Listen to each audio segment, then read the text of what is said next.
let's see, we started the group in, It was February of 23. was it? So it's Yeah. been a year now. It's been a year. Wow.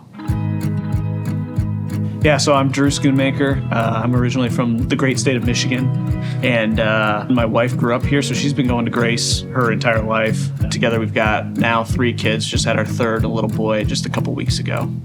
I'm Ryan Struckle. I grew up originally in the Barberton area, but I met and married my wife, Ann Kelly, who's been coming here for a very long time, and I've been here for about a year, a little over. When I first got asked to join a Grace group, I didn't necessarily feel like I was equipped to do so.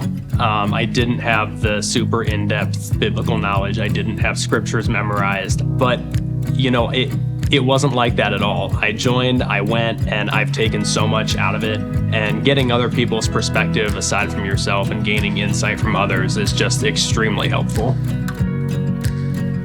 One of the groups I had shared with the group that I've always been pretty bad with staying in my word routinely, getting on a schedule or whatnot. And so I just shared I wanted to do better with that.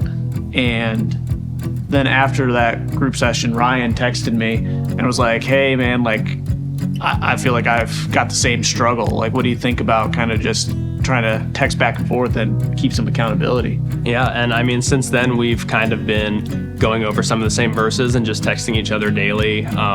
Life gets busy, and sometimes, that text that comes through that says, hey, just finished my reading is a great reminder that oh, hey, I need to go do that as well. Just trying to get into the daily habit every day is relatively new for me.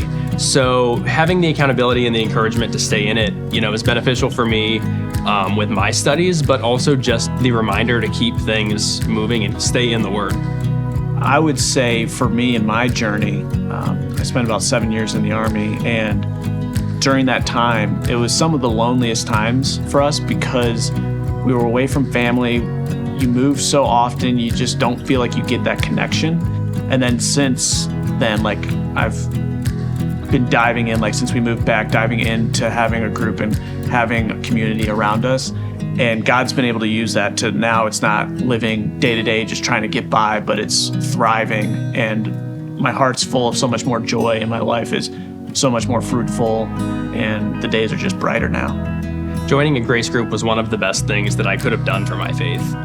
Because I've grown and I've learned so many different perspectives and spoke with so many people and learned how to study the Bible and really dive in. And that has helped fuel my own individual studies. It can mean all the difference. That's what I got.